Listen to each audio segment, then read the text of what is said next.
Okay, good morning, everyone that's joined, and welcome to another exciting entry in our webinar series.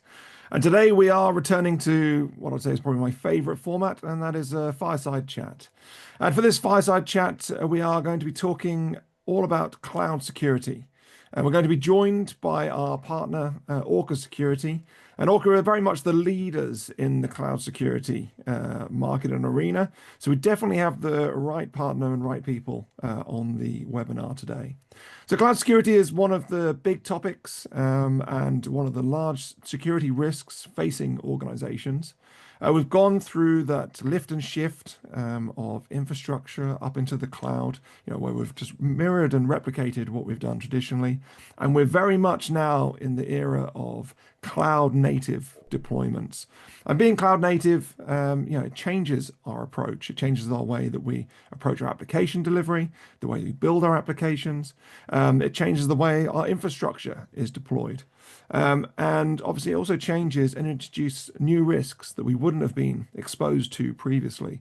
Obviously, many of these risks we've seen play out in public with many breaches related to exposed S3 buckets, as an example. But that's only really the tip of the iceberg, and there's plenty more that we can talk about. Thankfully, to help us, Orca have just released their 2025 State of Cloud Security Report. This is really guiding on hunting the threats and the risks in the age of relentless risks, so that we can help detect and annihilate those threats. But to help me walk through this, and very much an expert in this space, I'm joined by Bar, and I'll just introduce Bar. So Bar, as Orca's Orca Security's head of security research, Bar Goodry spearheads innovative research to identify and address new cloud security risks. Bar has over 13 years of experience in cybersecurity, which includes threat intelligence, malware analysis, and security research in high-stakes public and private settings. She has a bachelor's of science, in biology and computer science, quite the mix there, and is passionate about using big data to spur innovation. At Orca Security, she leads research initiatives that not only help businesses stay ahead of evolving cyber threats, but also contributes to the broader security community by sharing findings and insights. So a true security researcher. Welcome, Bar, and it's great to have you on. Thank you. Thank you so much for having me today. Brilliant. Well, Jot, as always, hopefully it's available on your screen. We will be running a Q&A session. So let's make sure that's actually available, marketing team. But please click the Q&A button, add questions as you go, and we will answer those in a Q&A session at the very end. I haven't moved my slides on. But just before we kick off, and I will just close this out so that we can really get into it. I think where we'll start is with a poll. So if we can launch the poll, please, Rebecca. And our poll is really looking at how would you describe your level of cloud security maturity? So are you very mature? You've got cloud security covered, it's all sewn up. And you're looking just for some extra hints and tips. Is it maturing? So are you executing your cloud security strategy and working down that path, trying to get to a point of maturity? Is it immature? So are you at the start of implementing your cloud security journey and strategy? Maybe it's non-existent. Johnny, you're at the very beginning, starting to plan your cloud security strategy, looking at how that impacts you. You may be at the start of that journey to cloud native deployments. Or lastly, what is cloud security? Which, if you're not sure, you're probably in a great place to try and get an understanding of that. So I'll just give it another 10 seconds or so for you guys to vote. And then we will look at some of the results.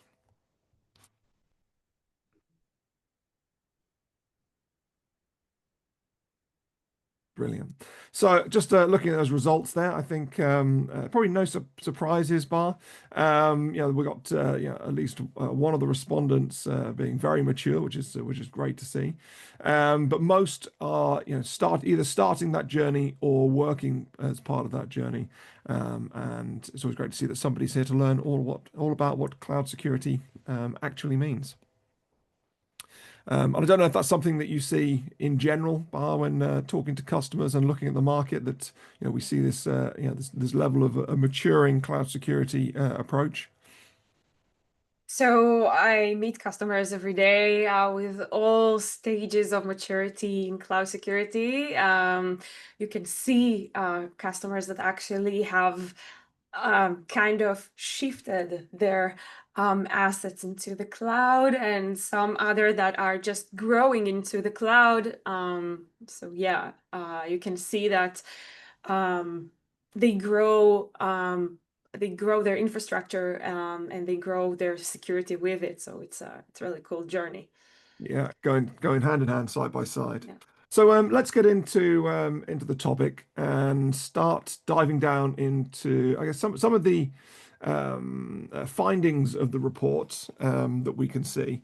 And there's is a hugely in-depth report, which we will be sharing to all attendees afterwards, so that you've got that report to refer to. So we're not going to be able to cover absolutely every single facet and element of that report, but we're going to dive down into some of what I'd say, some of the key areas, key findings, and interesting parts that I'm going to quiz Bar on, and hopefully add my 2 cents in there also. So I think the great starting point is neglected assets. And I think there's some great stats in the report around neglected assets that are there. But Bar, maybe bring that to life. And really, a great starting point is, what do we mean by neglected assets? So neglected assets is any kind of asset that is severely unmaintained, unpatched. It could be almost like forgotten or uh, um, neglected by purpose because we don't have time to deal with it at the moment.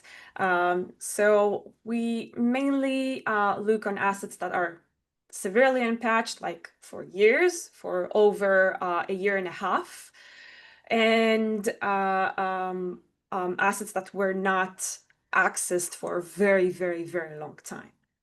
Yeah. And is it purely just assets, or we're also talking about configuration? I think that I mentioned at the start, that classic S3 bucket being exposed. Do we see those as under that umbrella term of neglected assets?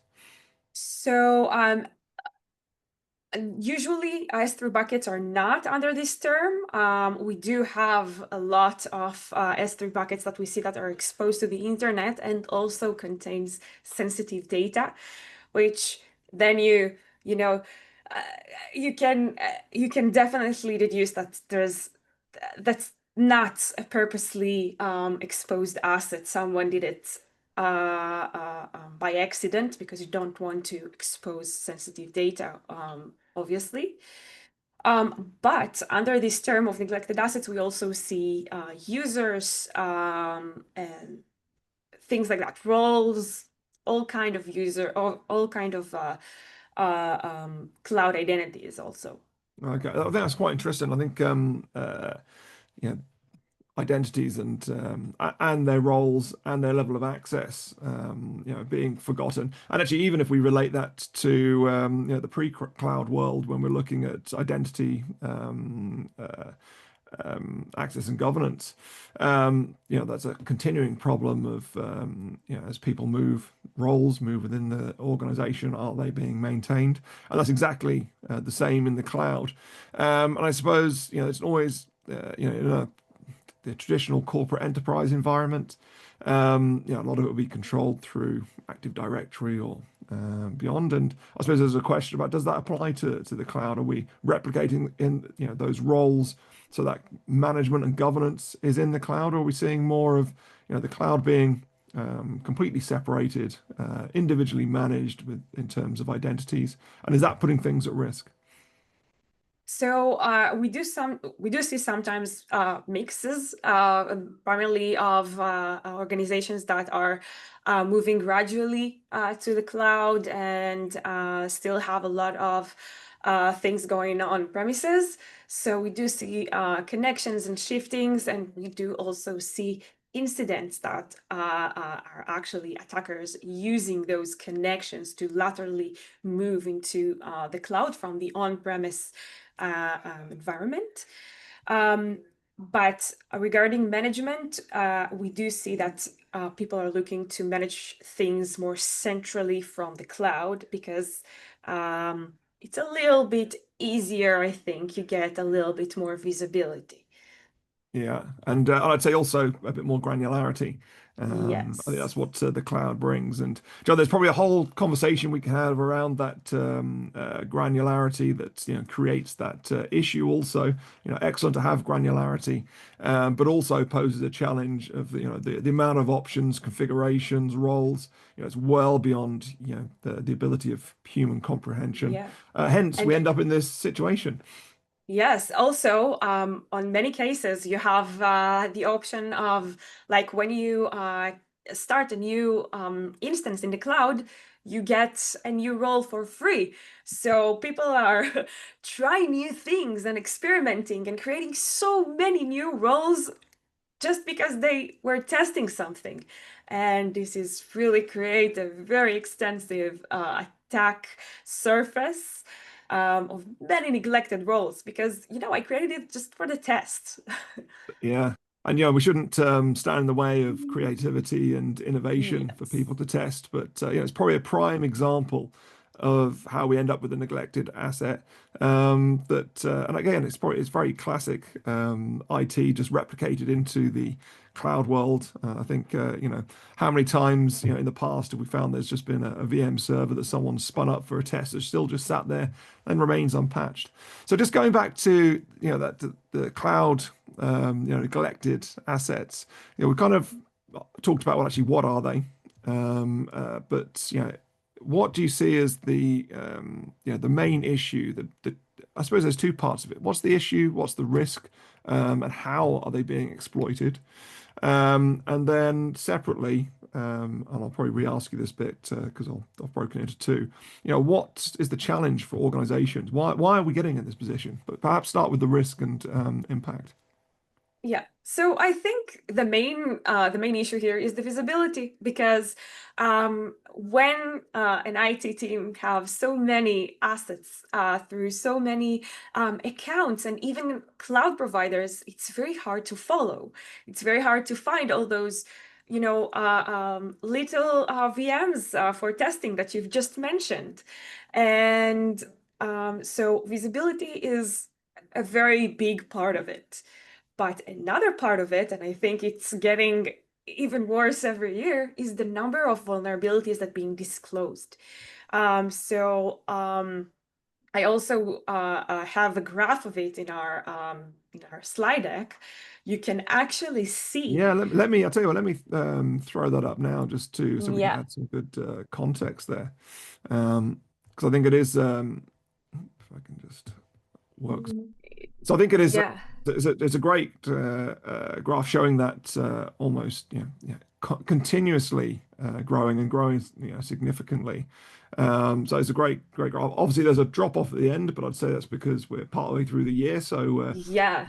It's actually, if you compare it to the same time last year, we're still in an increase because yeah. we still have an entire queue to go, and Q4 is always full of vulnerabilities.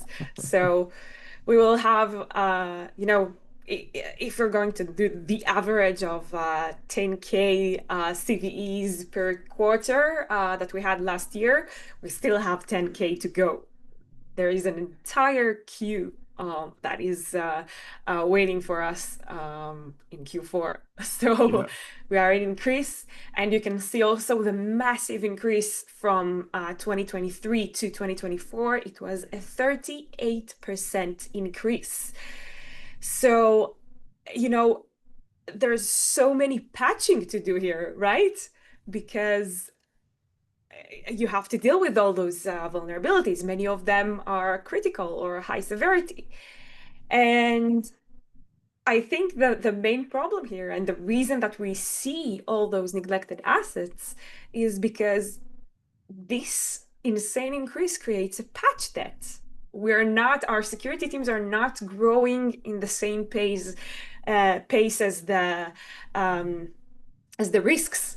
So, No, and actually, uh, Joe, I think a lot of research shows that the security spend itself is or budget, should I say, either growing a lot less or sort of plateauing off. So, which definitely doesn't help with the argument of can we add more security pods. And actually, there's probably a whole discussion about who do we bring in. That's the scarcity of talent is also there, yes. and I'm sure that applies in a big way to cloud security because it's although we've been using the cloud for a significant amount of time now, there's still that lag of do people have that expertise when it comes to the cloud? Yes, definitely. And I think that's exactly where AI comes in, because it can help with remediation a lot.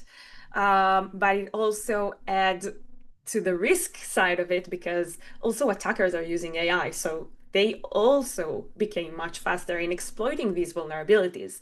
So we have like this chase of who is going to be faster here. Yeah. Well, I think we'll come on to AI a little bit later, but yeah, I think Yes. there's a good conversation there, particularly around how AI can help with the defense, and I saw some very interesting stuff at DEF CON this year that I think Yeah. will be great. I'll try and park that so we don't jump off down a rabbit hole on it. So just Yeah. coming back to our neglected assets, I think it is a significant challenge understanding where they all are. And I think you probably hit the nail on the head when you said visibility. I think we'll always forever be striving for increased visibility. But what is the approach? So, I think, as the experts and leaders in this field, Yeah. hoping that we've got a solution to this problem and not just a problem.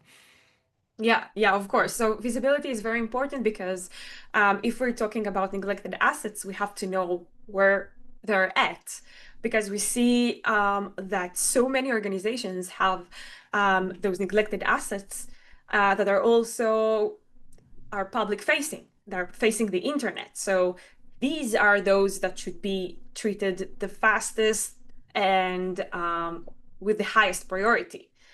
And then we have another type of neglected assets that are not just neglected, they're also allowing lateral movement because they have some permissions, some credentials, and those things are exactly the things that we help organizations to prioritize. We tell them, hey, this is a neglected asset, and this is also internet facing, and also it enables lateral movement. Deal with it first. So that's what I also recommend any other organizations to do, uh, um, to know what to treat first and to do the best prioritization possible when dealing with it because of the massive amount of work that needs to be done here. Yeah, no, no, indeed. And I suppose that brings us on nicely to our second kind of topic that we want to. So it's like we rehearsed this bar, which is really around attack paths because Yeah. you talk about what's going to be the most exploited, what's the priority. So attack paths. I think we've seen the term banned or banded around, but why is it important? Why should we care that about our attack paths? So attack path is the actual path that an attacker should go through from a starting point or the initial access point and to things that we call crown jewels, the most important assets in your environment. And um, that's exactly how attackers work. They look for the initial access, and then they're looking for this lateral movement into the account or between accounts. As we said, it could be even from on-prem into the cloud or vice versa. And finally, to an important asset. So why it is important? Because we have to know all the possible scenarios or all the possible paths that an attacker could be exploiting in our environment. Um, Well, just and to sorry to jump in there, but I guess to add some context, from the Orca State of Cloud Security report, I think one of those stats in there is that 30% of organizations have a cloud asset that's responsible for creating more than 1,000 attack paths. But yes, so that's 13% having that. But the worst offenders that we see that I say we've seen that you guys have seen is that most toxic asset creating more than 165,000 attack paths. So it is a very real challenge. And as you say, it's the daisy chaining of those vulnerabilities, of those exposures, that allows an attacker to work their way through to those crown jewels. Because I think that part of that prioritization, traditionally when we've yes, prioritized, we've looked at risk, looked at impact, but we've focused on the criticality and focused on those critical assets, which you might say, that's the crown jewels. yeah. Let's focus on that. But it's as important to think about the entire flow of data and the entire attack path. Yes, because when you eliminate those toxic assets that you've mentioned, those central nodes in the possible ways of movement in your account, you significantly reduce the possibility to have a really, really, really bad case of compromise or an entire data exposure. If something happens. So we have to be aware that not only eliminating the possibility to have the initial access, but also to decrease as much as possible the probability to actually expand in our network, in our account. And this is exactly what we do when we prioritize those very central nodes. This is again Uh, something that could be really helping organizations to have more contained um, um, uh, incidents if they Yeah, and happened. that's it. I mean, working on that means we can, reduce that blast radius of any single incident, so that it's contained to, potentially, ideally, in an ideal world, if we're doing everything that we need to do, we won't have that incident in the first place. But I think we all know probably the old adage now that it's when, not if, and then everything needs to be defense in depth layered. And I think this is a key part of it is understanding that attack path to focus on what can be breached to limit that blast radius to you know, those front-facing, internet-facing devices, and then actually working through the entire environment. Yeah. So I think that probably another thing that I think is important that we talk about that can be a source of constant issues, and we've seen plenty of examples, but that's exposed secrets.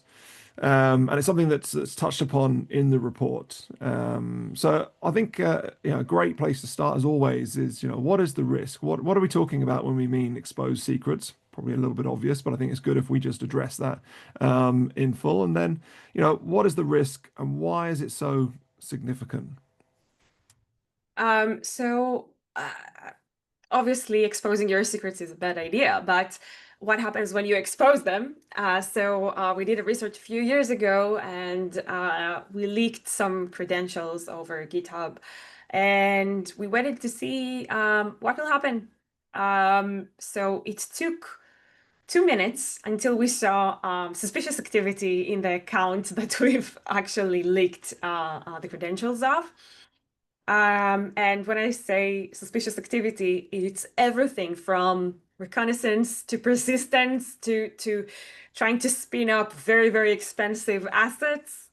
Everything that you can dream of, it happened within 2 minutes time frame. We did it a few times because um, I need, I need the right measurement to make sure that everything is correct because, as you mentioned, I'm a scientist, and definitely we did it repeatedly, and it took 2 minutes in average. Sometimes it took even less, but 2 minutes in average, and we saw suspicious activity done by this specific key. Um, I mean, so yeah, sorry, just to jump in there, I think, and I guess my question also to follow on from that is, how widespread is it? Because I think, what we're talking about in terms of exposed secrets is, putting credentials in clear text in something like, GitHub repository, or whether it's sharing inadvertently sharing access tokens or whatever it is. So I think, that's the clear risk. Sounds extremely obvious. And actually, probably this comes back to what we were talking about earlier in terms of people spinning something up as a test. yes. Credentials reuse, or even something that moves from test into production but is still there. That people haven't done that, haven't done the due diligence to understand whether we're still using those credentials. I guess the first recommendation was don't do it in the first place. But how widespread and how common and often is the exposed secrets? So we see, actually, you've really got to the exact point of where organizations are missing those secrets and where they miss their detections and the places that they oversee. So 85% of the organizations have plain text secrets in their Git repo, even if it's public or private.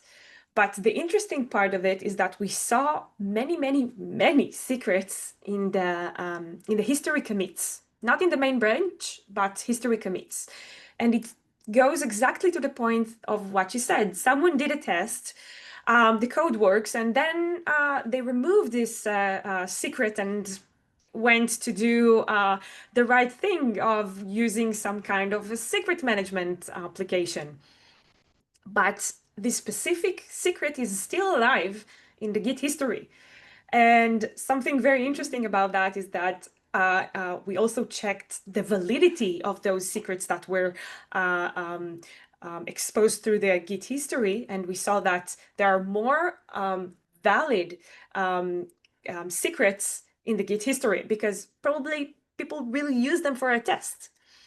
And going back to our experiment a few years ago, we also leaked secrets through the Git history, and we saw that we saw the same behavior. 2 minutes, the key was entirely exposed, entirely used. So this is And does that talk to the constant scanning that's going on to identify them?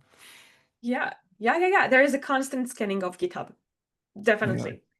And then Um, just to bring it on, so like how do you address this? Now, obviously, the simple way to address it is don't do it in the first place. But that's not going to happen. I'm sure our developers will want to move, in the interest of trying to move quickly, will inadvertently or leave them as you say. But on our side of the house, as defenders, what should we be doing? So scan also the Git history, which is um, something that is super important because also on local Gits, these specific credentials are looked by attackers that are looking for that. So don't forget the Git history. This is a very important thing. And if you find something in the Git history, make sure to remove it and rescan it because removing things from Git history is super hard and Git remembers everything. So you have to be very, very, very cautious when you work with Git and have some commit history and things like that. They're super sensitive. Yeah, and I assume that's obviously something that the Orca can help with, Yes. is doing that identification as part of the overall cloud security posture management to allow you to react to those and actually and remediate is the alongside that.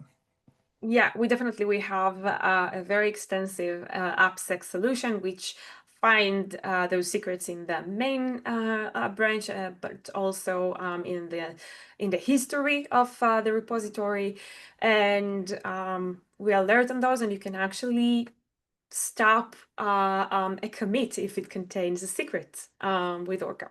So Okay. it really helps you to block those things from going public. Yeah, so really embedding yourself in that entire pipeline process to get to the root of the issue, and I suppose creating that true sort of DevSecOps approach. Okay, so just I suppose moving on from exposed secrets, as I can see, time is slowly ticking away from us. And it'd be great if we jump into what I see is probably everyone's favorite topic, or maybe it's not anymore because I think we might all becoming a little bit deaf to the noise around AI and AI insecurity. But I think it's important to talk about it. It's obviously covered in the report, as it's sort of talked about attackers, defenders, but I think it's we can't not talk about it. So. I think it'd be good. There's no point in us having a generalized AI conversation. Really, we want to focus on cloud security. What is the application when it comes to cloud security for AI? So we when we look on AI or any kind of AI application, it's very similar to other applications, but with those little adjustments that are very relevant to the cloud. For example, when we talk about exposure, we see that there are many attackers that are trying to find training code or AI code to hide crypto mining applications inside of it. Because if you have a very high CPU, GPU process, you can hide there very, very efficiently. So we see that a lot. Another interesting things are around the data, because we know that many organizations are storing their data in the cloud, which makes a perfect sense. But what happens if you train your AI models on this sensitive data? You have to be very aware of who's exposed to this data, who's using this data, who's using the model, because the entire internet is filled with so many examples of how to jailbreak the AI model to tell you things that it shouldn't tell you. So we have to be very aware of who's exposed to this data. And Well, I think linking we, into that is also securing the API calls that are going into yes. any platform that is giving that access to any LLM on the back end overall. Yes, definitely. And this is something that is very, we see misconfigurations of those things all the time in the cloud, related or unrelated to AI. So when we talk about this specific, very sensitive application, it's like it could be three times worse. Um, Yeah, and just thinking about some of the attacker use of AI. Obviously, there's everyone talks about polymorphic malware, yeah. being able to speed up the malware production process and development process. But one of the things that I saw a talk on relatively recently was abusing AI for being able to run code. That classic, white text on a white background that there are no humans going to read, but inserted into part of code that's being put into an AI system. And obviously, AI doesn't question what it's being told to do, so it will follow that instruction, to the letter. So I think there's so many particularly when we look from a development perspective, that exist that we need to defend against. But just moving on to the defense side, when it comes to cloud security, how can we use AI as part of that solution?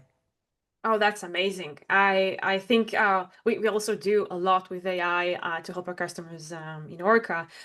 For example, we allow a very smart remediation created by AI because it's much easier. The AI is well trained on a lot of the information, and it can really help organizations to see the exact misconfiguration, vulnerability, and the asset, and to suggest you the best remediation possible. Um, Another thing, which is LLM, leveraging LLM to actually work with your inventory.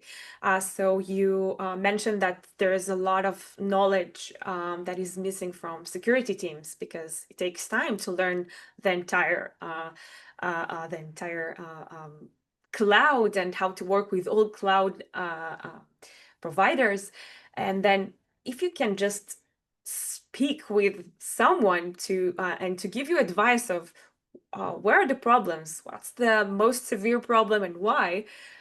If you ask the right questions, you can actually get things very, very easily. And you can do it with MCP, for example. And we also allow actually asking questions about your inventory from our platform. So you can ask, for example, what is the worst risk in my environment? And it can actually show you the worst risk and explain why and explain what you should do.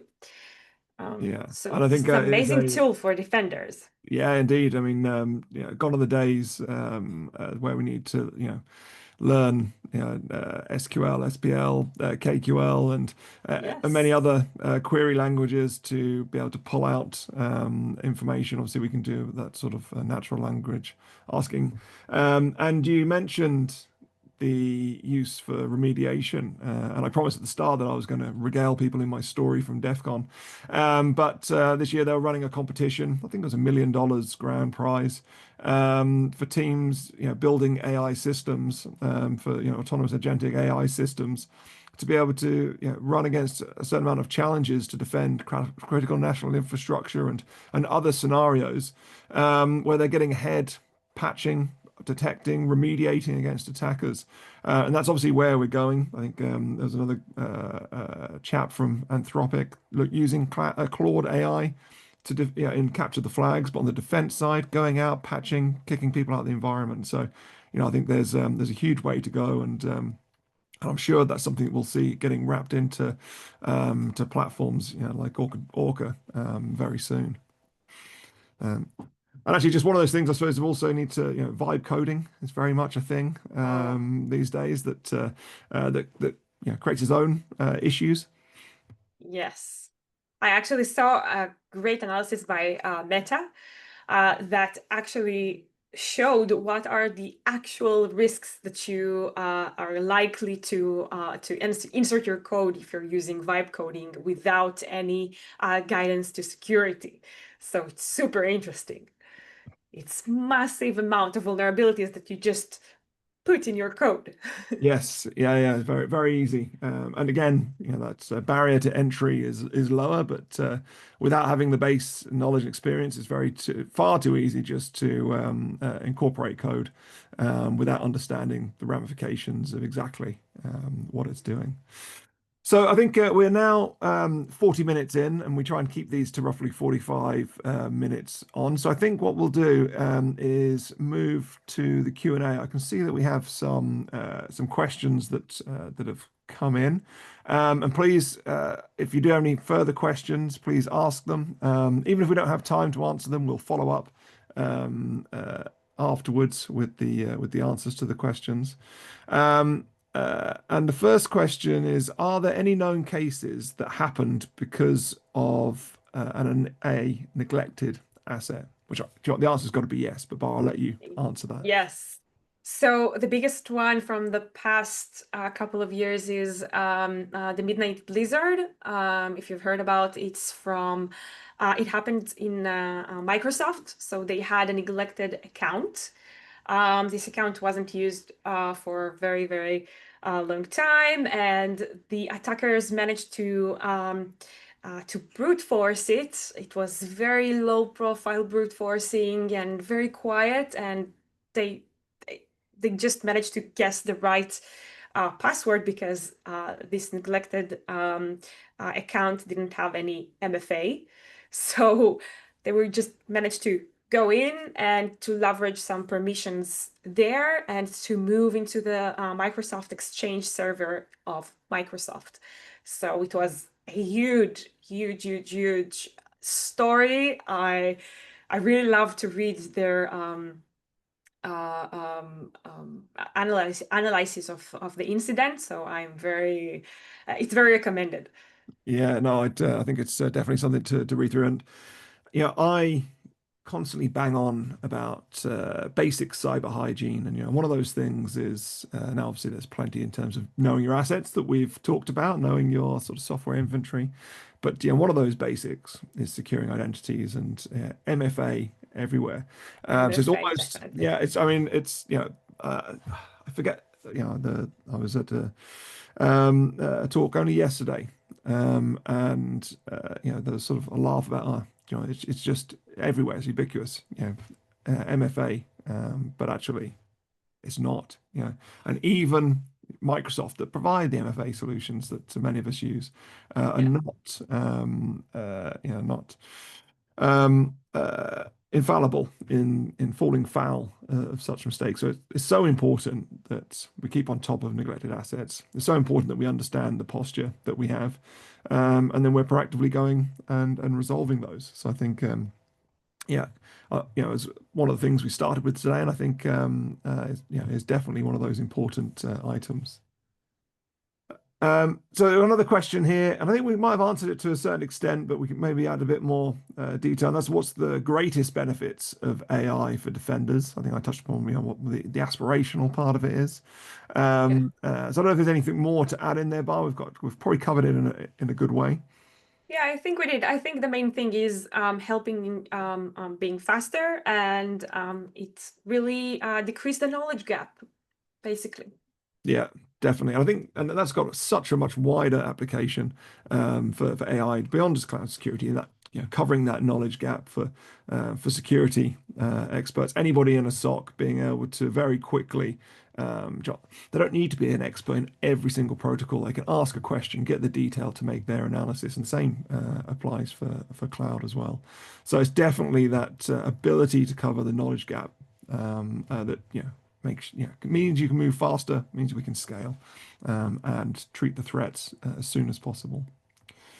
And the last question that we have in the Q&A, and as I say, we've probably got a little bit more time. We can run on for a bit if you do have any further questions. But the last question is, what is the most common risks for AI in the cloud? So we mentioned the crypto mining, which is usually a very big thing. I saw so many cases of crypto mining in the cloud. We talked about sensitive data exposure because there's so many sensitive data that is being used for training AI models in the cloud. And another thing that we didn't talk about is data poisoning. Because some of the data sets that are used for AI training in the cloud could be misconfigured, and we see a lot of misconfigurations of data storage in the cloud. If it's around buckets that are exposed to the internet, and if someone finds them, they can actually manipulate the data. They can do nasty things to the data and actually ruin the model. This goes exactly to the point that you opened the webinar with. Exposing S3 buckets can actually also affect AI models. And this is also a very known point for a risk for AI models in the cloud. Yeah, and there has another question has just popped in just as you finished that one. If Mhm. there was a common risk that Orca is almost guaranteed to find, prevent in a traditional non-AI heavy development team, what would it be as a use case to get Orca conversation kicked off with the CISO? That was a great question. So I guess in a non-AI heavy, what is the most common risk that you find to prevent? So I think we're mostly around the areas of AppSec, to prevent things before they go to your production. This is something that we're very, very good with, and it's very helpful because you stop the problems before they happen. This open S3 bucket, you can actually not deploy it from the repo, which is a great solution. So this is something, and otherwise, I think we're very good with prioritization. So even if there are other type of risks, we would be able to give the right context and give the right priority according to your environment, which is, I think, one of the most important things when you have a small team to work with. No, indeed, and it's the most basic thing really, and when it comes to cloud security, is that cloud security posture management, being able to identify the configuration. As I said before,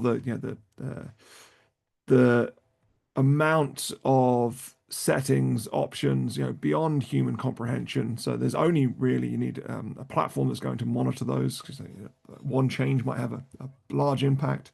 So there's another question coming on attack paths, but I'll come to that. But it then speaks to that as well. So if there's one thing, say, John, the risk they find, it's definitely exposed assets, exposed vulnerabilities, and particularly as generally people are putting things in the cloud to expose to the wider internet. It's critically important that we have all of those completely closed off. Yeah. Also, we see that highly privileged roles, service accounts, and things like that are a very big cause for creating lateral movements in the cloud. So when you adhere to the principle of least privilege, you're more likely to reduce a lot of attack paths. No, indeed, and you've got to monitor that as well. So we just come on to the last question there. What should people be doing to reduce attack paths? Something that no one is currently doing. So I think principle of least privilege. Okay. So because we see that you can see it in the report, there's so many stats about how people are so far from being least privilege. Yeah, no, indeed. And I think just what is the one thing you should be doing to reduce attack paths is actually understanding where they are, what the highest priority items are, the most critical attack paths, and working to remove that exposure as close to source as possible. So that concludes the Q&A, and if there are any further questions, drop them in and we will respond afterwards. I think just the last thing that I will do is just throw up the slide here just to recap on what are the key recommendations that we have for our audience today.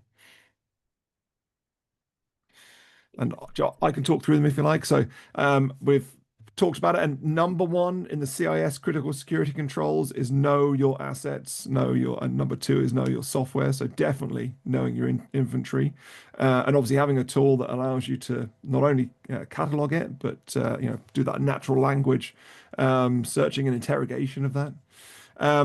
Patch, can't say it more, patching vulnerabilities, patching the ones that are most critical first, and I think that very much links to the next point about breaking attack paths. Looking at, you can't just look at a vulnerability by its CVSS score. You've got to look at actually its exploitability in the wild and also in your environment.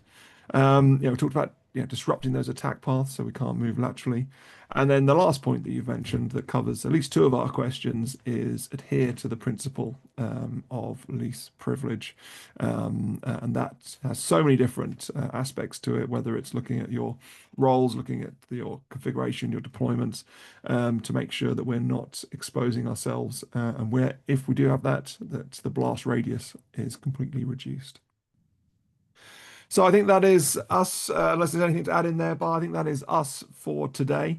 I think we've used 52 minutes of people's time today to go into a great report and some of those insights. There is So much more in the report that we will be sharing after this session. So please dive into it.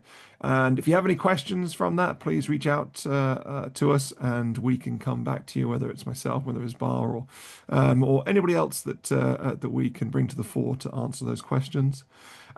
Before I say, before we sign off, just to call out that we have some webinars coming up next week, looking at AI and data security. We have a great fireside chat around quantum computing, what the threat is, what the timeline is. So please look out for those and join, and we can have some more great discussions. So I'll say thank you, Bar, for joining me today. Thank you for having Excellent me. It guest. was such a pleasure. We'll do it again soon. And lastly, just to Yes. say thank you to everybody that joined today, and hope this was insightful and useful as always. Thank you very much. Thank you.